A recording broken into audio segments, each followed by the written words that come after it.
Vaya conmigo a Primera de Pedro, capítulo 2.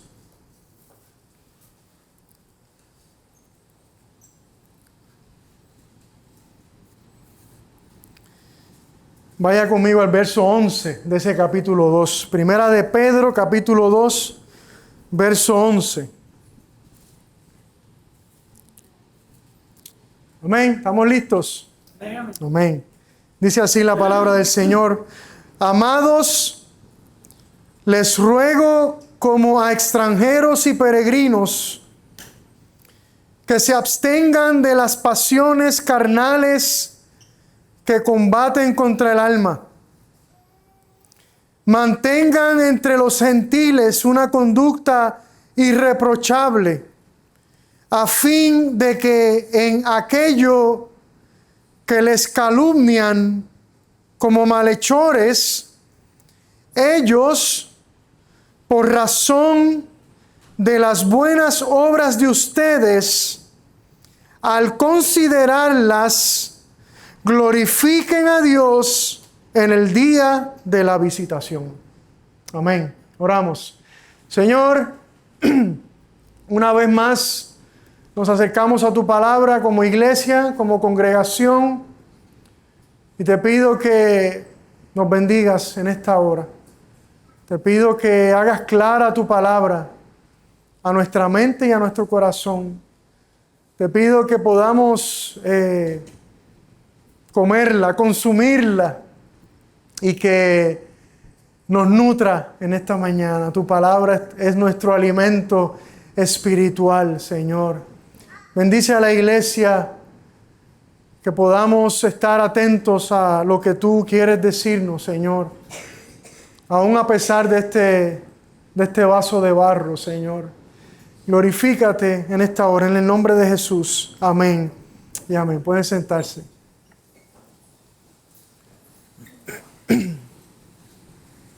Gloria a Dios.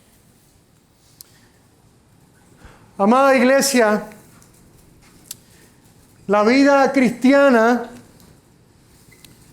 auténtica y genuina, esa que realmente es capaz de impactar y sorprender a otros, esa que realmente es capaz de alumbrar la oscuridad, esa que realmente es capaz de dejar una huella, es producto de una nueva identidad. Es producto de una nueva identidad. Las religiones dicen: trabaja y esfuérzate para que así puedas adquirir una nueva identidad. Haz para que puedas llegar a ser. Pero el Evangelio dice: ya tú has recibido una nueva identidad, por lo tanto, sal al mundo y vive en pos de lo que ya eres o de quien ya eres. Pudiéramos decir que ese es el resumen de la carta, el mensaje del apóstol Pedro. Pero como esa nueva identidad vino a nosotros de forma externa y de forma milagrosa y reemplazó nuestra antigua identidad, muchas veces la ignoramos y seguimos viviendo como si aún estuviésemos bajo aquella antigua identidad. Por eso es que cada día nuestra nueva identidad debe ser, primero, reconocida, segundo, abrazada, y tercero, adoptada. Por eso siempre decimos que cada día es necesario predicarnos el Evangelio a nosotros mismos. A pesar de que el mundo en el que vivimos, el enemigo de nuestras almas y hasta nuestro propio corazón nos recuerdan constantemente nuestra antigua identidad, tenemos que luchar porque sea nuestra nueva identidad la que gobierne constantemente nuestras vidas nuestros corazones y nuestras mentes. Con relación a esto, el apóstol Santiago afirma: ¿acaso una fuente echa agua dulce y amarga por la misma abertura? ¿Acaso, hermanos míos, puede una higuera producir aceitunas y una vid higos? Tampoco la fuente de agua salada puede producir agua dulce. Entonces, entre el versículo 10 y 11 de este capítulo 2, Pedro parece hacer una transición importante en su carta. De una exhaustiva y clara explicación acerca de nuestra nueva identidad en Cristo, entonces ahora pasa a exponer las implicaciones prácticas de reconocer, de abrazar y de adoptar esa nueva identidad. Pedro comienza con el ser, para entonces pasar a el hacer. Él pudo haber comenzado su carta con una lista de mandatos, instrucciones y tareas. Sin embargo, comienza colocando primero el fundamento de la nueva identidad en Cristo, para luego pasar a ver cómo esa nueva identidad se ve reflejada en la práctica. Cómo el mundo, al observar nuestra vida, puede darse cuenta de quién realmente somos. Pedro culmina esta sección con el versículo 10, donde dice: ustedes en otro tiempo no eran pueblo, pero ahora son el pueblo de Dios. No habían recibido misericordia, pero ahora han recibido misericordia.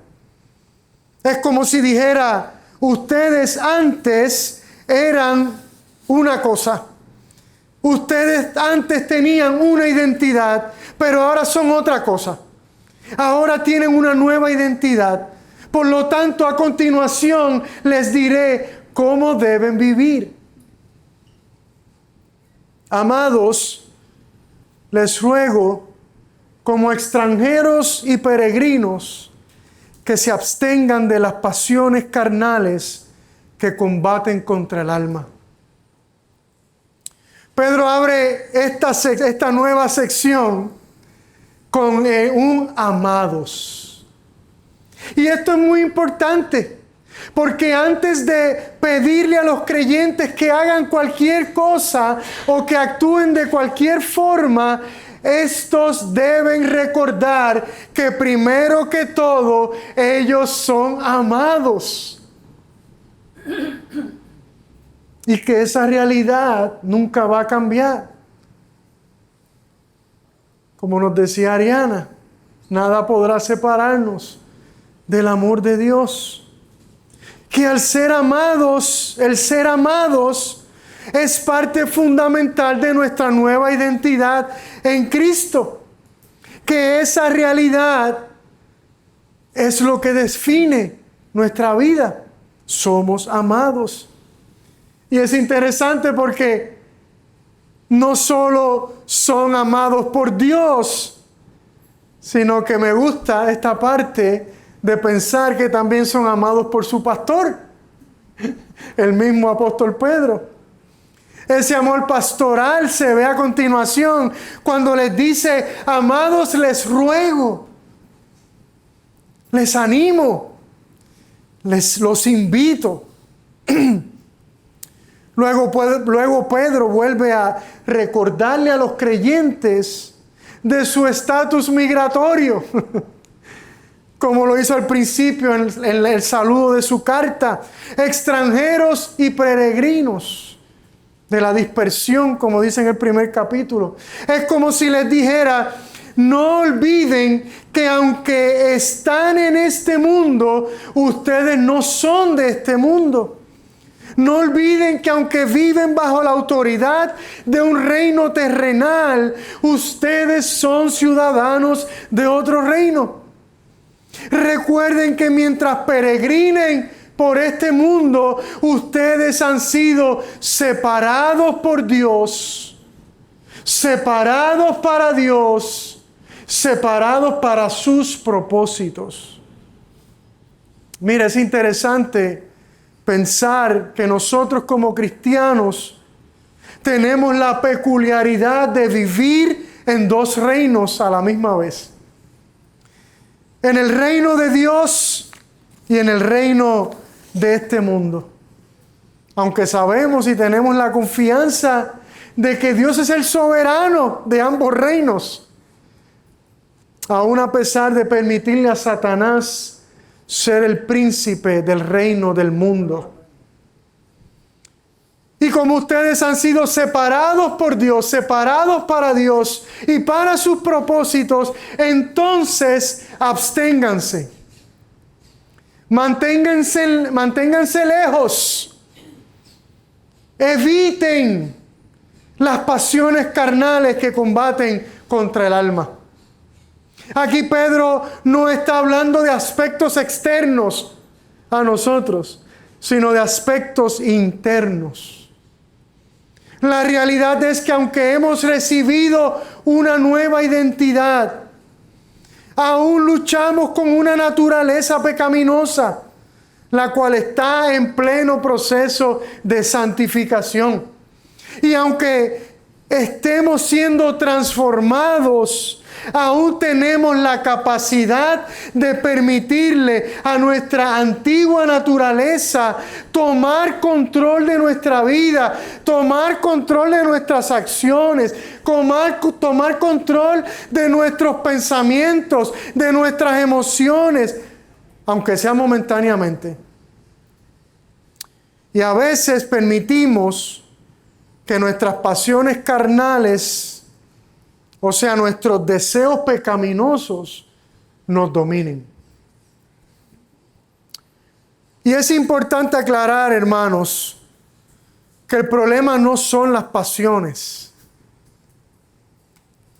Dios nos creó con pasiones. Amén. Estoy leyendo un libro muy interesante acerca de esta idea de cómo nosotros como iglesia nos hemos acostumbrado a separar, ¿verdad?, el físico, el cuerpo, del espíritu y de nuestras emociones, ¿verdad? Y esto no es una idea nueva. La iglesia del primer siglo luchó contra ese, que incluso de ahí surgió hasta una herejía, ¿verdad? La herejía de que el cuerpo es malo y por lo tanto no importa lo que hagamos con él, lo que importa es el espíritu, ¿verdad? Entonces nosotros como iglesia, 2000 años después, a veces continuamos con ese pensamiento, esa dicotomía, esa separación entre el cuerpo físico y nuestro espíritu, ¿verdad? Cuando Dios, eso no es lo que nos enseña la palabra. La palabra nos enseña que somos una sola cosa, ¿verdad? Nuestro cuerpo es tan importante como nuestras emociones, como nuestros pensamientos y nuestro espíritu. Este autor que estoy leyendo, él habla de que Cristo se encarnó, ¿cierto? Creemos que Cristo se encarnó, tomó cuerpo de ser humano, ¿verdad? Y que nosotros como iglesia nos estamos excarnando, ¿verdad? Mientras Cristo se encarna, nosotros queremos excarnarnos. Bien interesante. Así que Pedro nos dice, es como si nos dijera, como ustedes han sido separados para Dios y para sus propósitos, absténganse, manténganse lejos, eviten las pasiones carnales que combaten contra el alma. Aquí Pedro, ¿verdad?, nos está hablando de esa realidad, la importancia de tanto el cuerpo como el espíritu.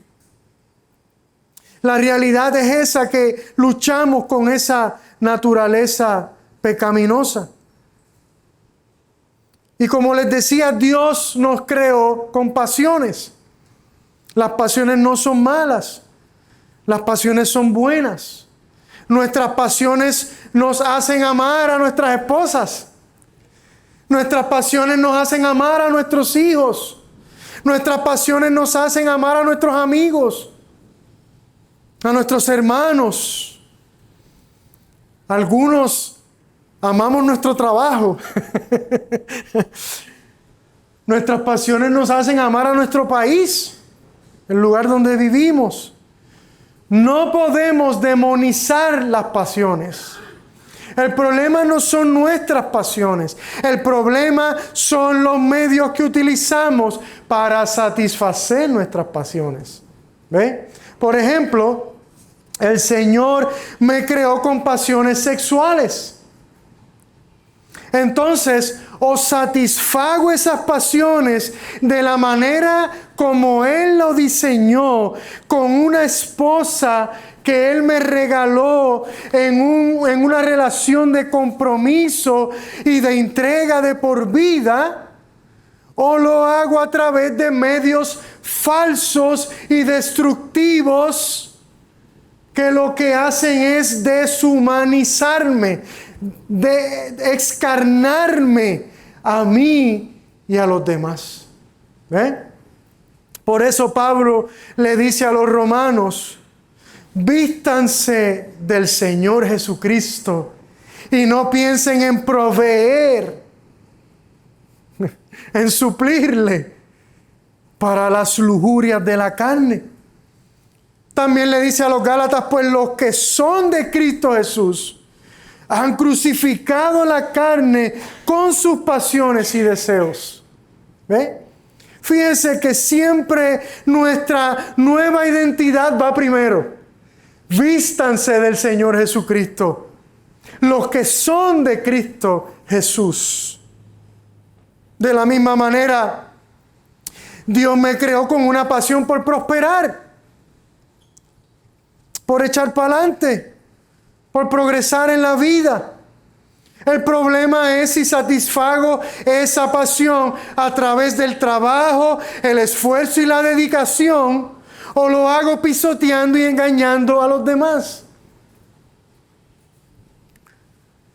Me puse a ver la serie de Epstein en Netflix. Dios mío. Dios mío. Es impresionante cómo alguien puede llegar a las profundidades donde esa persona llegó. Y lo más terrible es pensar que yo tengo la capacidad de llegar a hacerlo.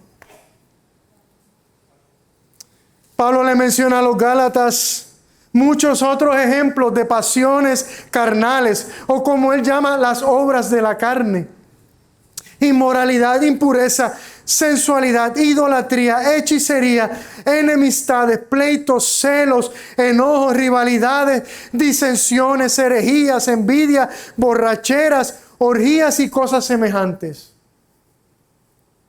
Se le acabó el papel a Pablo ahí, porque si no seguía escribiendo otras cosas.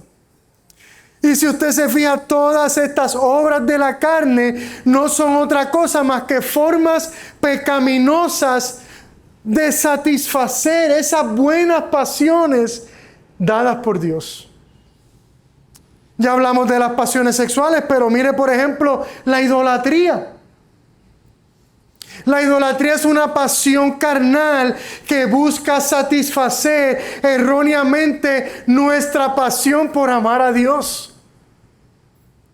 Los celos y la envidia son pasiones carnales que buscan satisfacer erróneamente nuestra pasión por alegrarnos de lo que Dios le ha dado a mi prójimo o a mi hermano. Dios nos ha provisto y nos ha bendecido, ¿verdad? Y lo natural es que nos alegremos con nuestros hermanos y nuestro prójimo. El enojo es una pasión carnal que busca satisfacer erróneamente nuestra pasión por la justicia. ¿Ve? Una pasión buena por la justicia. Las rivalidades y disensiones son pasiones carnales que buscan satisfacer erróneamente nuestra pasión por debatir, ¿verdad? Dios nos hizo seres pensantes y es bueno poder sentarnos y debatir ideas. Entonces, cuando no podemos hacerlo sanamente, ¿qué ocurre? Surgen rivalidades y disensiones. Entonces, y así por el estilo, podemos dar muchos más ejemplos. Pedro le dice a los creyentes: absténganse de satisfacer sus pasiones de formas que deshonren y que ofendan a Dios. Absténganse no solo porque deshonran y ofenden a Dios, lo cual es lo más importante, sino también porque las pasiones carnales, escuche bien, combaten contra el alma. O sea, satisfacer nuestras pasiones por medios carnales y pecaminosos pueden parecer momentáneamente bueno, pero al final del día le hacen la guerra a nuestra alma. Y si seguimos pensando en que no somos seres aparte, si decimos que combaten el alma, estamos diciendo que combaten contra nosotros, con quienes somos, con nuestro ser. O sea, satisfacer nuestras pasiones por medios carnales y pecaminosos. Es como si metiéramos a un enemigo a nuestra casa y nos acostáramos con él en la cama. Mire, ya tenemos un enemigo. Ya nuestro enemigo Satanás tiene una guerra declarada contra nuestra alma. Y esa guerra no terminará hasta que Cristo regrese y lo lance en el lago de fuego y azufre. Pero mientras eso pasa, tiene una guerra en contra de nosotros. Entonces, si ya por defecto tenemos un enemigo, no podemos darnos el lujo de darle armas y balas para que nos ataque. Eso sería totalmente absurdo. Es como si Ucrania le regalara armas a Rusia. ¿Contra quién cree usted que Rusia las va a utilizar? Cada vez, iglesia, amados, amadas, cada vez que sucumbimos a alguna pasión carnal, nos autoinfligimos una herida. O como dirían en Garrochales, nos disparamos en los pies. Iglesia, este mensaje es para mí también, no se equivoque. No se equivoque. Pero según Pedro, sí es posible abstenernos de las pasiones carnales porque esa no es nuestra identidad.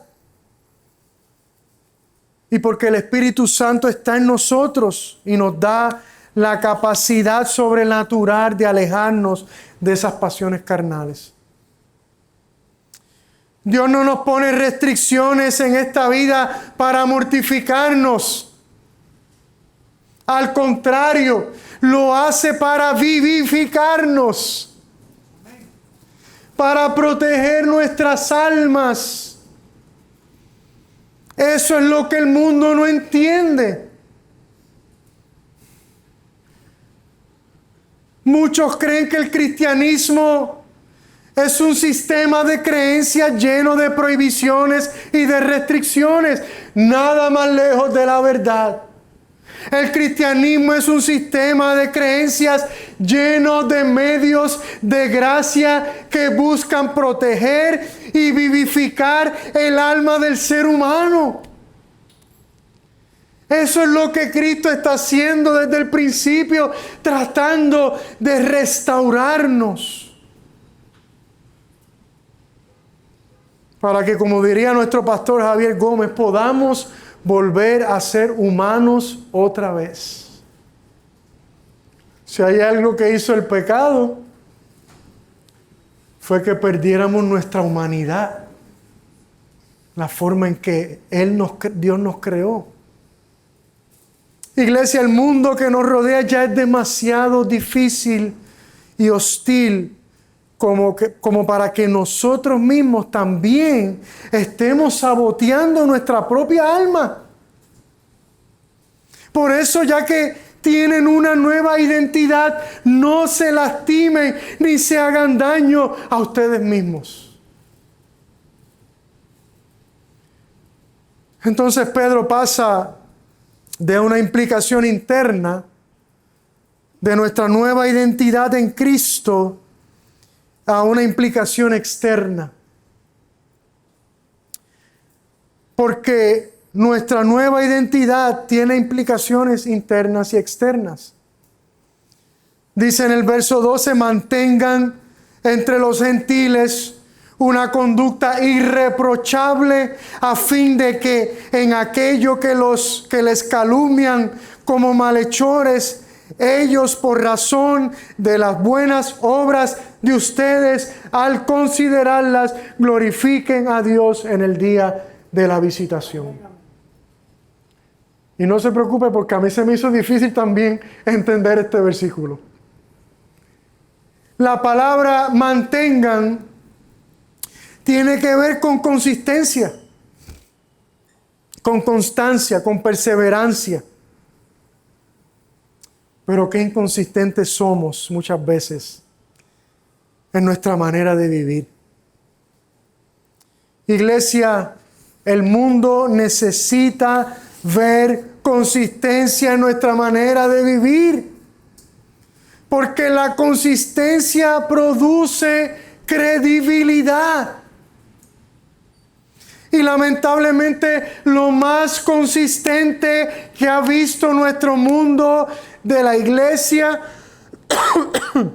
en las últimas décadas han sido caídas estrepitosas de pastores, de líderes y hasta de políticos que se hacen llamar cristianos.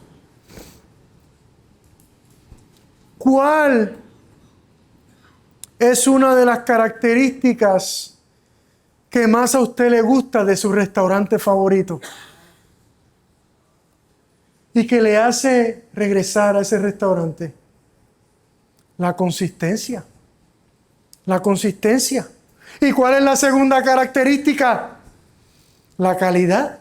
Consistencia, calidad. Por eso mantengan entre los gentiles una conducta irreprochable. ¿Quiénes son los gentiles? Pues aquellos que no creen en Cristo. La palabra original, que se traduce como irreprochable, por un lado tiene un aspecto de pureza moral, de buen comportamiento, de honradez, y por el otro lado, mire qué interesante, esta palabra tiene un aspecto de algo hermoso, de algo bueno, de algo bello. Es como cuando usted hace algo y le sale bien, sus hijos le dicen: papi, te quedó bello, ¿verdad? Te quedó bello, te quedó bien. Esta es la misma palabra que Pablo utiliza cuando le dice a los corintios: nos preocupamos por lo que es honrado. Aquí se traduce como honrado. Gracias. No solo ante los ojos del Señor, sino también ante los ojos de los hombres. ¿Ve? Entonces esta es la manera en que consistentemente tenemos que comportarnos entre los no creyentes, con honradez, con bondad, con pureza y con honestidad. Que cuando la gente piense en nosotros, piense en que hay algo bueno en nosotros, aunque no sepan definirlo o no quieran admitirlo.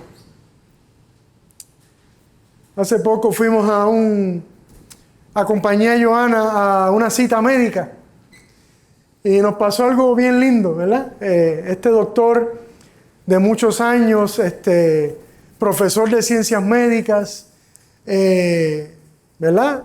Hay que hacerle un procedimiento a Jonah, que no voy a entrar en detalle.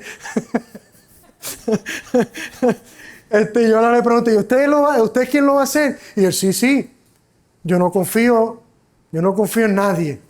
Pero entonces hace una pausa y dice, fíjate, en mis estudiantes yo confío. Y entonces le brillaron los ojos. Y empezó a hablarle a sus estudiantes. Es que yo tengo unos estudiantes que están fuera de liga, que son tremendos. Se le abrió, ¿verdad? Él estaba echando flores. Y cuando hizo una pausa yo le dije, ¿verdad? Me salió, creo, no sé si fue el Señor. Vamos a creer que fue el Señor, ¿verdad? Le dije, enseñar es lo más hermoso del mundo. Enseñarle a otro. Y él me queda mirando y me dice, ¿por qué usted dice eso? Un señor mayor, ¿verdad? Y yo le digo, porque yo me dedico a eso. ¿Y qué usted hace? Yo soy pastor. Y hace otra pausa y dice, yo sabía que aquí había algo especial entre ustedes. Uno no sabe a quién uno está bendiciendo. Yo no sé si él es creyente o no, ¿verdad? Digo, si hubiera sido creyente me hubiera dicho, hermanos en Cristo, Dios te bendiga, ¿verdad? O qué sé yo. Simple dijo, hay algo especial, hay algo aquí bueno entre ustedes. Entonces, qué rico eso, ¿verdad? Cuando la gente puede ver algo en nosotros especial. Y es, ¿verdad? No es otra cosa que la presencia de Dios en nosotros. ¿Y por qué debemos actuar de esta manera? En primer lugar, al igual que en el caso de abstenernos de las pasiones carnales, pues igualmente porque honramos y glorificamos a Dios con la manera en que nos comportamos entre los creyentes. Y en segundo lugar, porque de esa manera nuestra vida será de testimonio a ellos. A los filipenses Pablo le dice, para que sean irreprensibles y sencillos, hijos de Dios sin tacha en medio de una generación torcida y perversa. Parece que nos está escribiendo a nosotros, en medio de la cual ustedes resplandecen como luminares en el mundo. ¿De qué otra manera, iglesia, alcanzaremos al perdido si no es a través de nuestra manera de vivir? Pedro dice que debemos comportarnos de forma irreprochable, aunque haya gente, y aquí viene la complicación, ¿verdad? Aunque haya gente que nos calumnie. Incluso Pedro utiliza palabras muy fuertes, incluso que nos acusen de malhechores, o sea, de criminales. Que alguien nos difame diciendo que somos gente mala. Y yo sé que algunos de ustedes han experimentado esto. No es lo más común en nuestro contexto cultural, aunque cada día se ve más cerca. Pero en los tiempos de Pedro, los cristianos eran acusados de no someterse al emperador romano, de promover costumbres extrañas, de difamar a los dioses de la época y de hasta generar tumultos. Eso lo vemos en Hechos, ¿verdad? En nuestros días sabemos que hay creyentes que los han acusado de discrimen y de oponerse a las leyes que van en contra de nuestros principios, o incluso de no querer participar de asuntos nebulosos. Entonces Pedro dice que estos que difaman a los creyentes, por alguna razón, en algún momento, se detendrán a examinar nuestras obras. Y cuando lo hagan, glorificarán a Dios en el día de la visitación. Pedro vuelve a utilizar la misma palabra que se tradujo como irreprochable al principio de este versículo y que ahora se traduce como buenas obras.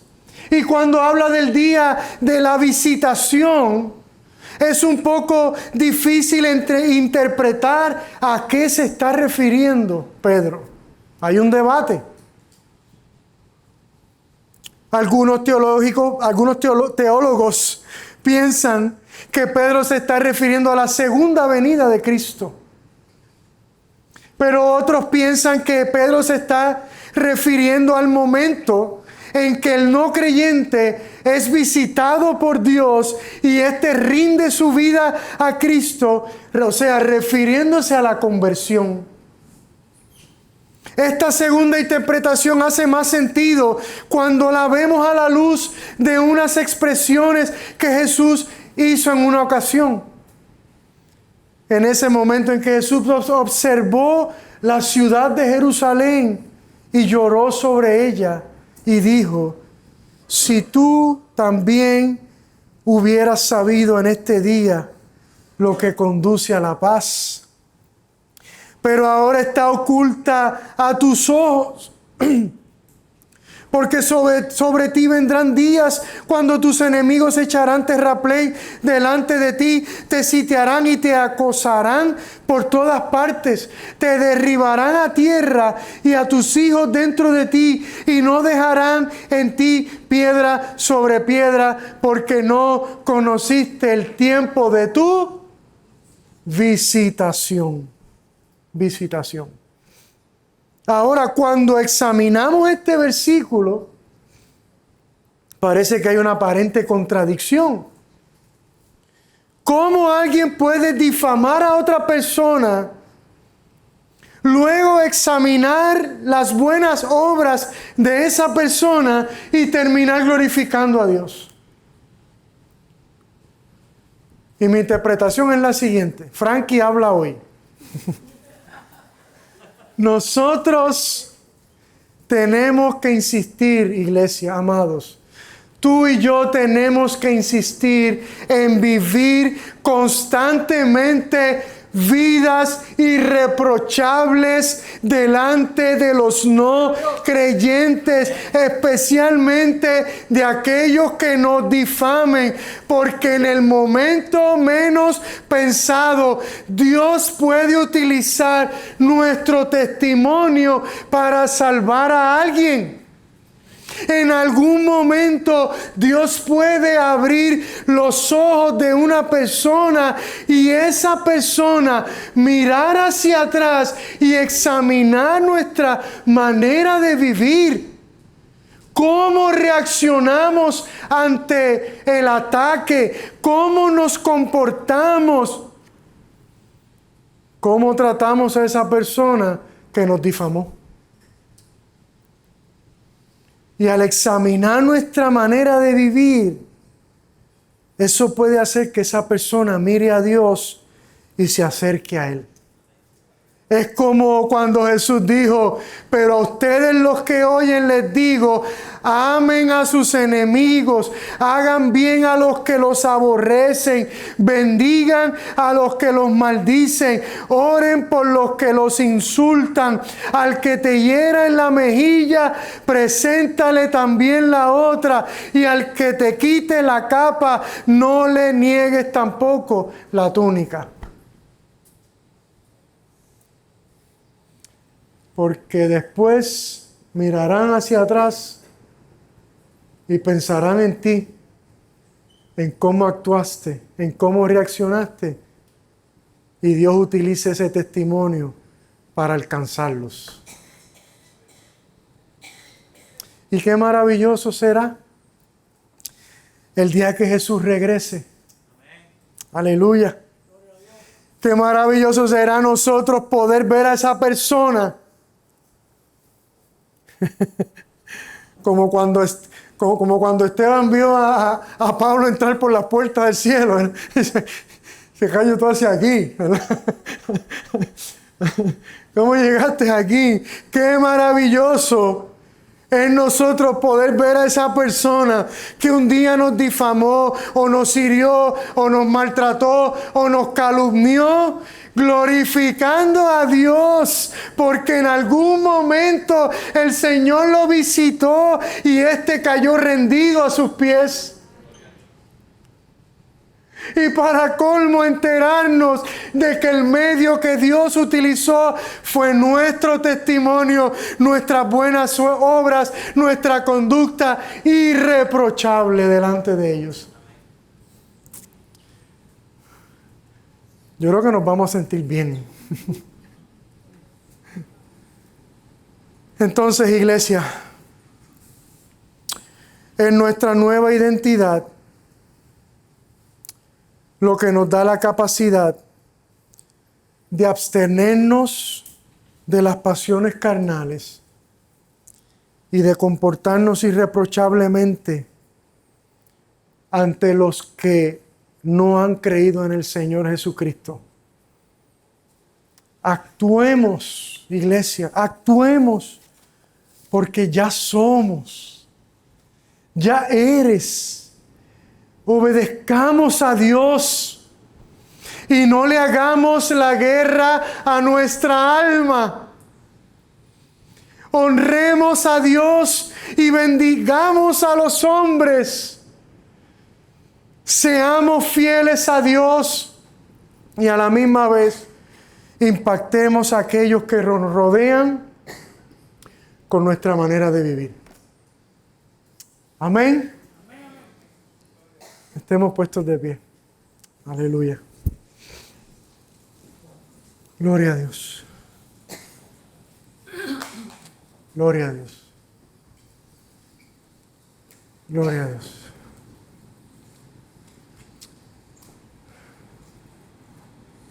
¿Podemos orar los unos por los otros? ¿Puedes acercarte a alguien?